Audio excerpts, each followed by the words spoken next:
What's going on, y'all? It's DG back with another video. Today, I'm finally giving you guys the long-awaited performance review of these bad girls right here. This is the Nike Sabrina 1 in the Ionic colorway, so let's get right into it. Starting with the traction, it consists of essentially a herringbone pattern, except instead of a traditional line pattern that you do see in herringbone, it comes with like these squiggly multi-directional lines. Traction is very good. I will say that you do have to break this in though, because when I first started playing in them, I really was not impressed with the traction or the shoe overall. So as a whole, you do need to break the shoe in. I think that it worked better over time, and traction is pretty dang good in this shoe. It has a nice squeak, a nice bite. You do have to wipe from time to time, at least I did personally in my personal experience, but that is with a lot of basketball shoes. That's with pretty much every single basketball shoe. Even at that point, wiping is a natural motion for us and for us hoopers. Traction is very good. You do have to break it in a little bit over time, but after you do, this is a very great traction setup. For the cushion, you have a full-length React midsole, as well as a Zoom air unit in the forefoot. This cushion setup is actually very soft, right? Because of that React midsole, it is full length. So that was my first impression, and that impression lasted throughout the entire performance test period. Like, this cushion is very comfortable. I even thought to myself, in between games where I was just like, this could definitely pass as a casual shoe just walking around. In terms of the performance of the cushion, it's very low to the ground, has a lot of response, and very, very low profile. So this cushion setup is very good for guards. I think if you are a bigger guy, then you probably would need more impact protection and more cushion. This isn't a shoe that's going to give you the greatest impact protection. The only thing that it would give you when we're talking about that is that softness, that plushness, because this React is very comfortable. But this is more so set up for guards. It's more optimized for guard play. So if you're sitting in the paint a lot, unless you really like a low to the ground feel, then this probably isn't the shoe for you. I would recommend like the GT Chump 2s, which are very bouncy and have a lot of cushion. This, I feel like, is more optimized for guards, which is a great thing, because I feel like unless you're like 6'5" or 6'9" or whatever, unless you're like a giant, then you're probably a guard anyway. And I will say, I really did enjoy this cushion setup. I felt fast. I felt like it was responsive. I felt all of these things, right, that you would want out of a guard shoe. So cushion, I really did like, especially because it was super comfortable walking around, running around. Like, I really do feel like this could pass as a casual shoe just in terms of comfort alone. And then the performance was top tier as well. Honestly, I felt fast in this shoe. I felt great in this shoe.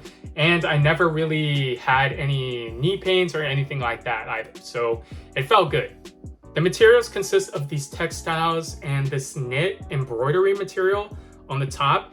It is nothing premium at all, but I will say that it is more premium than the Ja 1, which is designed by the same person, Ben. Just having these in hand, these aren't a bad looking shoe. I don't think people will walk into the store and say that this shoe looks cheap from a materials aesthetic standpoint.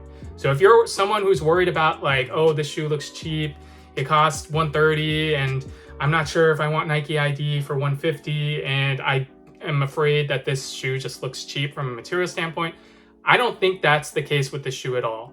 I will say that it's not a full-on knit pattern, so it's not going to be as premium as those types of models. But what I love about this shoe though is that there's kind of layers on this shoe. It looks really good for Nike ID, which is why they put it on. There's actually on Nike ID 2 options for the upper that you can customize. So that just tells me, and that should tell you, that this upper and the materials are actually not too bad. In terms of the performance of the materials, it's very soft on the inside and there's nothing to complain about. And then segueing into the weight, this is actually a pretty light shoe. It's not going to bog you down at all. This is a guard shoe. It's a low top shoe. I don't know exactly how much it weighs, but I promise you guys, it's not going to bog you down at all. In terms of the support of the shoe, you do have a very wide base. People are saying that it does remind them of the Kobe 5s because of that outrigger right there. And overall, aesthetically, it kind of looks like the Kobe 5. And then in addition to the wide base, you have a very hard heel counter, which keeps you locked in, right? That's where ankle support comes from. It's not from how high a shoe is. It comes from the overall containment and lockdown and support, especially of your heel, right? Because you don't want your heel and ankle moving around that much. So this heel counter is extremely, extremely durable. It's supportive, and it literally sounds like a rock. So you're gonna be locked into the shoe in terms of support. It also comes with a plate in the middle of the shoe for that support as well underneath your foot.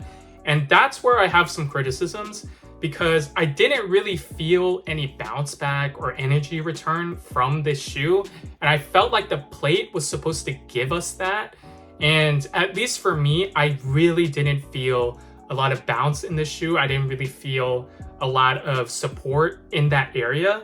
That's where my criticism comes in. And I remember sitting with some of my friends in between games, and I was like, yo, like, I don't know how good this shoe is. A lot of people are hyping it up, but I'm not sure how much energy return I get from that plate.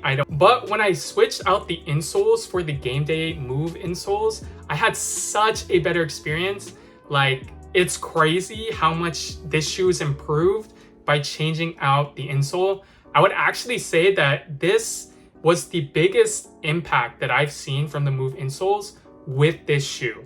I know that it is somewhat of a budget shoe. It's the first signature shoe. It's very low profile. It's not supposed to give you everything, but I was still like, yo, how do I improve this? I love the game days the most. So once I switched out the insoles for these, I had a very improved experience to the point where like this shoe just like upgraded and leveled up.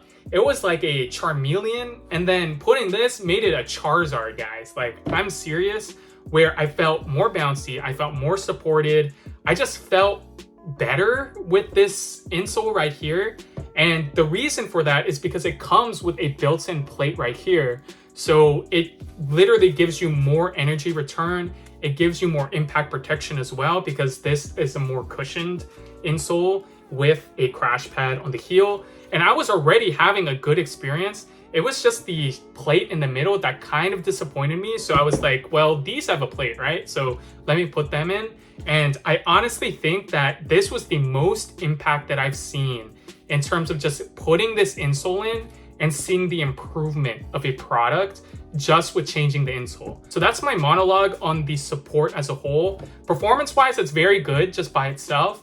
I just think that adding these move insoles just made this shoe way better for me personally. By no means do you have to get these insoles at all, but I would recommend just like putting your own orthotic in there, or whatever insoles that you use. Try to swap this insole out, because honestly, I was not a fan of this insole. It's actually really bad. In terms of the fit, it fits definitely true to size. It fits really snug at first, and it kind of reminded me of a Kobe type fit, but these uppers are not anything crazy at all. It is actually very malleable and flexible. It's pretty snug to the point where once I put my foot in and tie the laces, there's basically no extra room for the laces to even double knot or anything like that. So it's a very one-to-one fit, which I like, especially for performance, the way that I play. And so I like the one-to-one fit, but if you can, try it in store. They are very available at DSG. So go to your local DSG and try on a pair. Moving on to the aesthetics, I think this shoe looks amazing. I think it is very, very good. I think it looks better than the Ja 1s. They pretty much look the same, but these have better materials in my personal opinion. And it comes with Nike ID. The colorways that we've seen are very, very good. And it is just a comfortable shoe. So holistically speaking, I really do like this shoe. So do I recommend the Sabrina one to all of you? 100% yes. This is one of the best basketball shoes of this year, holistically speaking, when we're talking about aesthetics, when we're talking about performance, obviously, when we're talking about price points, colorway. Like, this is for sure a very good basketball shoe that I would recommend to any viewer watching this video right now. The traction is extremely solid. You do have to break the shoe in just a little bit. Uppers are pretty conforming to my foot. It felt fine going through to size, and I like the performance fit. Lockdown was very good. Support, like I mentioned, it's still really good even without the move insoles, but once I put these in, I felt just more energy return and more bounce. It comes with Nike ID as well. So I ordered a few colorways and I will be reviewing those on this channel. This shoe is very good holistically speaking overall, right? And adding the Move insoles just upgraded this shoe from a Charmeleon to a Charizard, guys. Like, it's like a shiny Charizard. Once I put these in, I felt way better. So if you are playing in the Sabrina one, let me know, leave a comment down below. And if you're not playing in them, let me know what you guys think of the Sabrina one. And if you're considering getting a pair, make sure to follow me on all my socials. And most of all, subscribe to this YouTube channel for more content, more reviews. Leave this video a like because it really helps me out. And I will catch you guys in the next one. Peace.